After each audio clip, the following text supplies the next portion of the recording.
Dal 22 marzo al 21 luglio 2024 la Fondazione Palazzo Strozzi presenta Anselm Kiefer, Angeli, Caduti, una nuova grande mostra ideata e realizzata insieme a uno dei massimi artisti viventi. Anselm Kiefer ha realizzato un progetto espositivo totalmente nuovo che esalta la forte vitalità della sua arte, un percorso tra lavori storici e nuove produzioni, come Engelsturz, la caduta dell'angelo, una nuova grande opera creata in dialogo con lo splendido cortile di Palazzo Strozzi.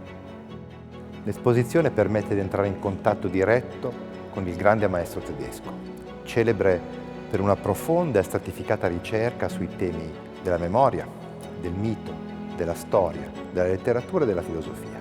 Gli angeli caduti citati nel titolo sono la rappresentazione dell'intera umanità e questo è il punto di partenza della mostra di Palazzo Strozzi. Utilizzando quindi pittura, scultura, installazioni e fotografia, l'arte di Kiefer propone un percorso di introspezione sull'essere umano, esplorando le connessioni tra passato, presente e futuro.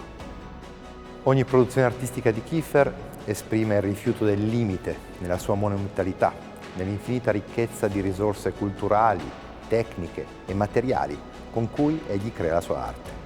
Qui a Palazzo Strozzi le opere di Anselm Kiefer sono messe in dialogo con l'architettura rinascimentale, amplificando i loro significati, intorno a temi come la memoria, la storia o la guerra. E questa mostra diventa un invito per tutti i visitatori a investigare la complessità della nostra esistenza in una dialettica tra spiritualità e materialità.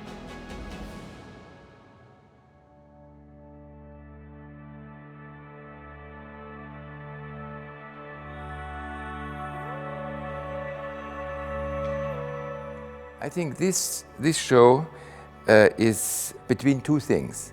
It's between what you saw downstairs, the fallen angels, and this, what it's called, verstrahlte Bilder.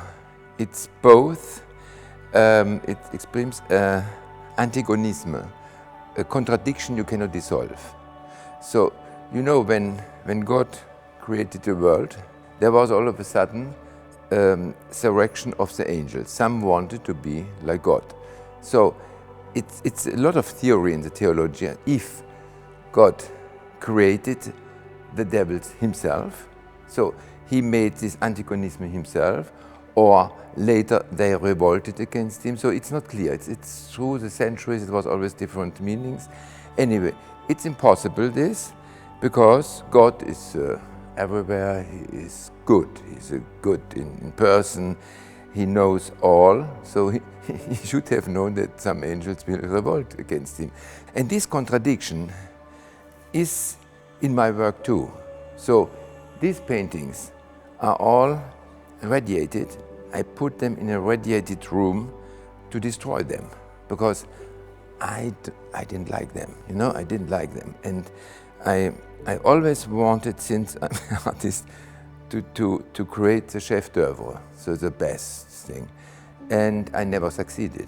So it's always a process. The paintings comes always back to my studio, and I rework on them. And so I need the failure all the time. It's all a failure, you know, to continue in this process. Yeah. So this room and downstairs, the beginning, this is the center of the show.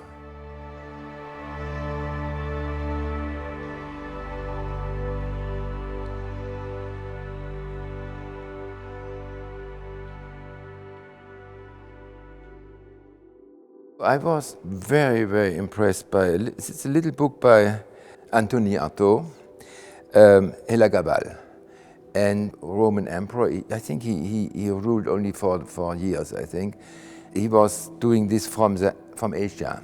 He was not in Rome, he was in Asia.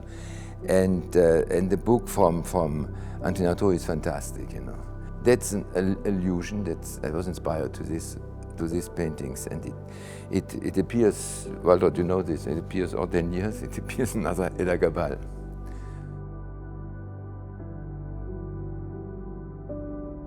You know, I like very much this painting from Raphael. It's very alive, you know. One holds a book, and so they work together. And when I was in school in the Quinta, there was a professor, and he spoke about the pre-Socrates. a little bit. But I was so impressed by these pre-Socrates, because Anaximander, Anaximenes, Thales, and so on, they had already in mind what later they discovered in the atom, that the world consists in very little parts, you know. We are composed with little particles, and all the world is composed with particles. And this was really, you can say, modern, you know. And I learned that all of these philosophers. When I saw the School of Athens, I thought I put all my pre-Socratic philosophers in this painting, and then people can restart to study this.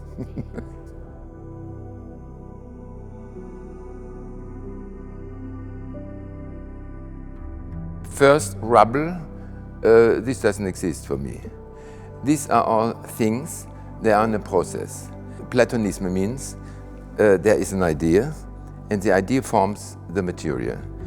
I don't think so. I think I see in each material what I see in my studio outside, what you call rubble. I see included the spirit. And the artist, he makes something that the spirit comes out of the things all the time. You know, not so much change. We have now a war next to us, just in front of our door.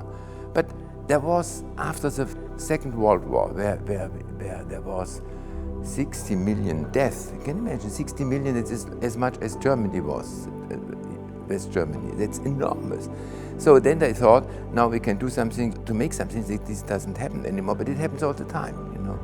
So when I first work something, you call it history, I call it my own experience, you know, because I wanted to know what happened in Germany before I was born and while I was already alive.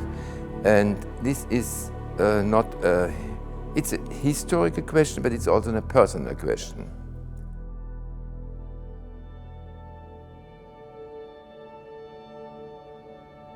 Yeah, you know, I was once on a big discussion board, and it was about men or women.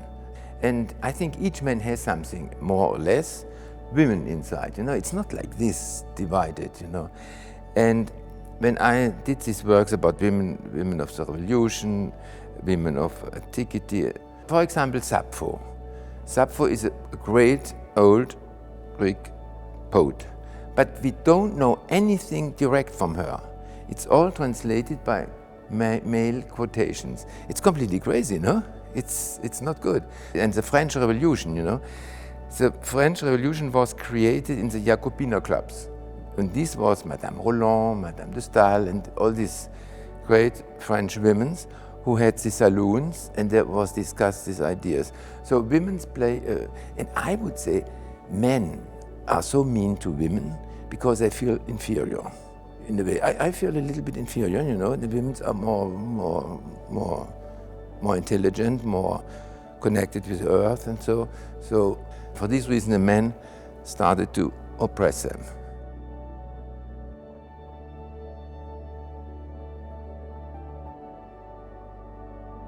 I looked for a theme in this room. I didn't want just to leave it like document of my action, you know. I wanted to bring it in a wider context. And then I remembered Quasimodo, you know, who was against the fascism. I think he was not in a resistant group, but he was outspoken again. And then I remembered vaguely this sentence that and it subito sera. This what I think too. There will be sera.